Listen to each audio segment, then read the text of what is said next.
Glimpse TV. This is Kate Northrup, and I am here with Carrie Contey on Skype. She's in Austin, Texas, and I am in Shelter Island, New York.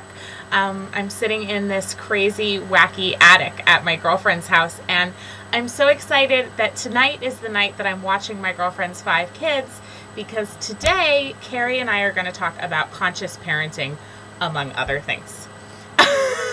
Among other things. Who knows what we're going to talk about? We really never know.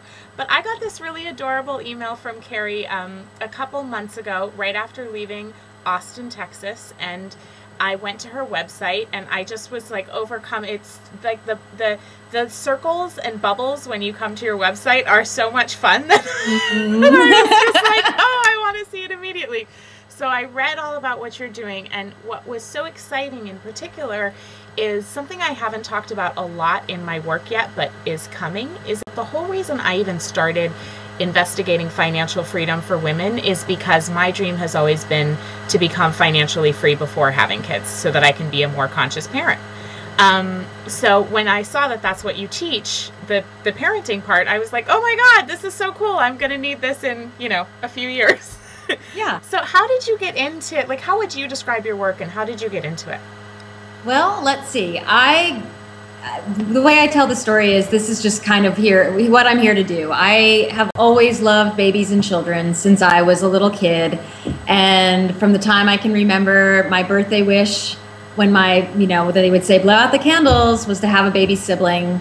And my parents didn't have any more children. I was the third, but I was just drawn to them. I just wanted to know what they were all about. And so my whole childhood was spent just being the mother's helper in my neighborhood. So whoever had kids, I would go spend my afternoons with them after school. I'd fold their laundry. I would chop their vegetables. I would, just hang out and learn from these moms. And, they really guided me and had lots of good stuff to share with me. And then I really was just interested in their little people. And so, it's one of those things that I say, I didn't come to it through parenting. I'm not even a parent at this point. It's something that came to me. It's what I'm here to do, which is one of the things that I love sharing with parents is that your children arrive, you're not making them who they are. They're here to do what they're here to do. And your job is just to keep nurturing and reflecting and giving them enough experiences and enough guidance without getting in the way of what the thing is that you can't know yet. You got to just wait for it to unfold.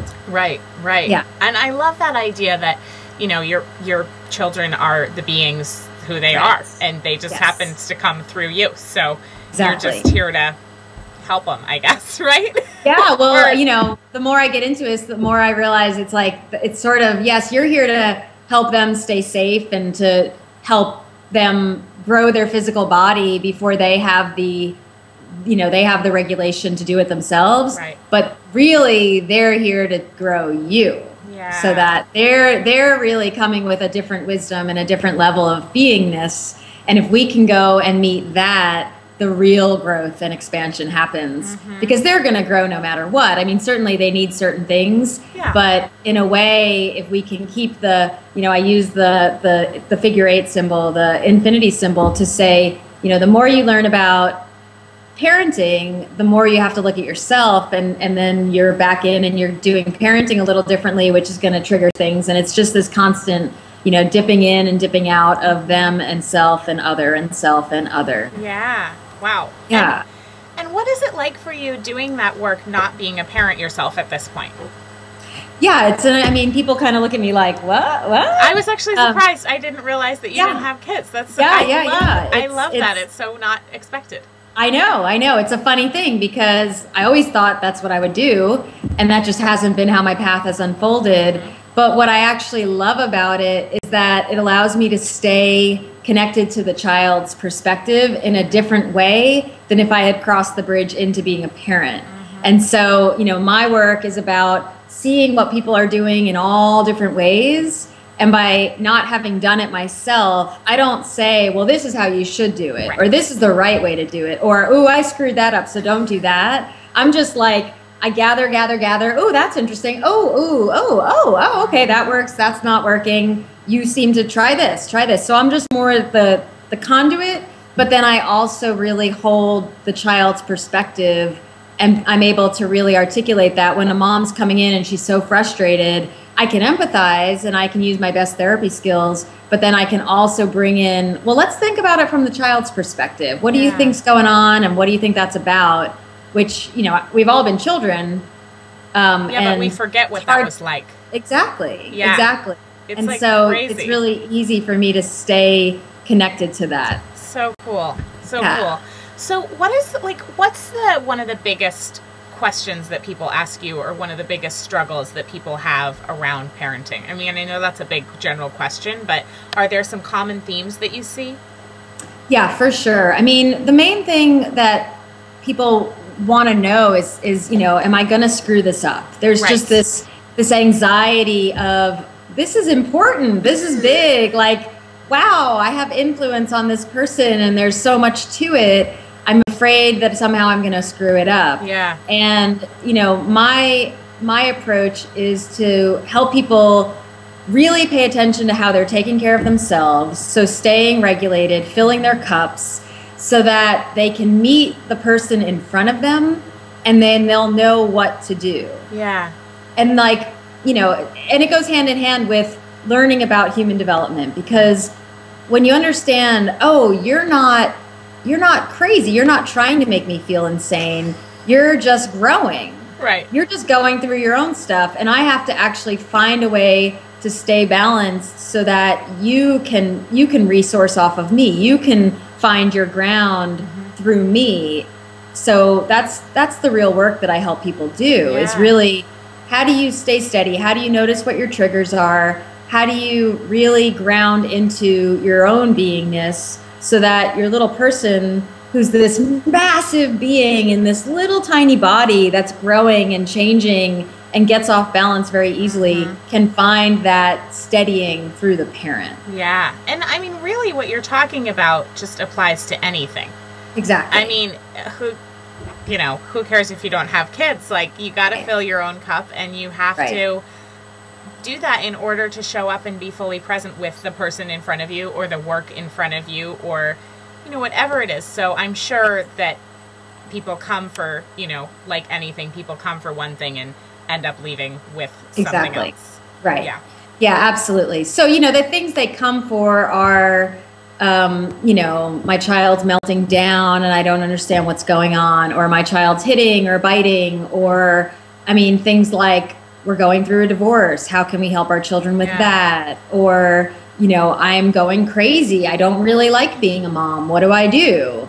So, I mean, it runs the gamut, but those are some of the main pieces of questions. Yeah. Well, I was having lunch with my girlfriend last week, and she has 2 little ones.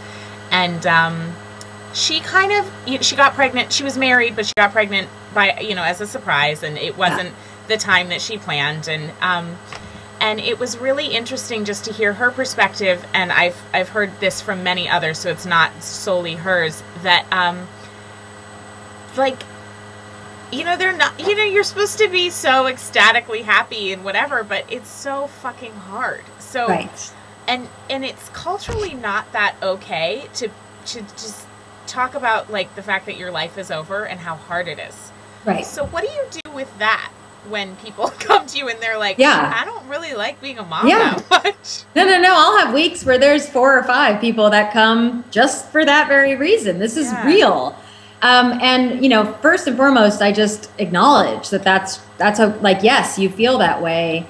And then we really sit with holding the paradox. There's a part of you that feels that way. And at the same time, there's equally a part of you that loves your children, but you're overwhelmed. And the overwhelm is pushing you to a part of your brain that can't really enjoy what's going on. It's just feeling stressed. And so we always have to start with, okay, how can you put the oxygen mask on yourself, get a little more resource, because once you do that, you come back to the part of your brain that's a lot more rational, and you're not in such an emotional or even fear-based place. And you can really have a little perspective on, oh, right. No, you're not threatening me, because that's what it feels like. It's clear that's not the case, But when people are needing you so much, and you drain out all the energy that you would be using to stay human, you know, I use this because it's like our human brain, our emotional brain, and our reptile brain. Once the cup goes down and once you start draining the energy, your brain starts to slip, and you're just you're not going to be rational. You're not going to be present. And then all the gremlin voices start to come around and say, this is awful. I got to get out of here. You know, it's fight or flight. Right. Totally. Okay. That makes so much sense. Cause I've been 100% sure that I want to have kids like since I can even remember. And you know, who knows, right? Cause life is crazy and we don't know what's going to happen, but I'm pretty sure that's going to happen. But then I talk to people who are like, oh my God, it's so hard and my life is over and whatever. And I'm like, oh, whoa, really? But it's like my soul's calling to do it. But it's so helpful to be reminded, like in anything, again, when you're super overwhelmed, you can't think straight, basically. Right. You don't. Literally, you're not even thinking. You're just reacting or feeling. Right. And so, you know, in all of my classes, I do prenatal parenting classes. I do classes for new moms. I do classes for people with children of all ages. That's kind of the main crux, is helping them understand that you're going to perceive them differently depending on how resourced you are. So if you go down, you're going to slip to the part of your brain that's going to default toward the part of, you know, the old way, the way you were parented. And maybe you got some great stuff, but most of us who are having children born in the 70s and 80s are operating from wiring, from wiring of parenting that it wasn't up to speed of what we know now about the brain and development. And so we're going to default and we're going to think, oh, I've got to manage that behavior, or, oh, I've got to get that under control, versus, oh, I'm feeling out of control. I need to take care of myself, and I need to figure out why you're doing what you're doing. And that's and not put it on you you need to be different because I'm feeling out of control. Does that make sense? It totally makes sense. It totally makes sense. And I would imagine that really enhances and uplifts romantic relationships and everything else. So that's, I mean, it's just, hello. I mean, it's one of those things that is so kind of like, duh, but when you're in it, you just can't, none of us have perspective on our own lives. So it's so great that people like you exist. Well, and I sleep all night. So I have this well-rested brain that has this perspective, but it's also coming from a compassionate place of like, this is really hard. This is intense. And you're in it. And so I just want you to kind of find a way to resource yourself enough and get enough support so that you can step just a touch out of it and remember, oh my gosh, I love these little people. And I know you're creating this program coming up called Evolve. So can you talk a little bit about that? Sure, I'd love to. So basically what I've found in my work is that people, literally, we need to rewire the brain. So like I just said, we got parented in a certain way, and there were certainly amazing things that were great, but there were also our way of understanding what emotions are and what children are really doing and why they're acting the way they're acting. There's a lot about that we didn't know, so we know it now. So there's this whole new way of thinking about babies and children and parenting. But and what's great is, you know, people are wide open and they love it, but there's a way that you have to hear it over and over and over and over again. Oh man, let's see. And so what I've created, what I found is that, sure, people come to my classes, they get a lot out of it, but they come back and they need more and they need reminders. And when I send out little emails or Facebook little touches of, you know, try this, do this, they really like it because they want to be reminded. So I've created a program where somebody will spend a year with me. It's all virtual, so you can be anywhere in the world. And they're going to get these little bites all week long, all year long, of little things to try, little things to remember, little ways of rewiring the brain nice and slow so that, you know, your parenting is going to change. And then, so we're going to do four areas. There's going to be parenting. Then that's going to be 10 weeks focused on that. Then there's going to be 10 weeks on personhood. So who am I? What do I need? What keeps me balanced? Why do I get triggered by these things? And then after those 10 weeks, we're going to shift into partnership and family life.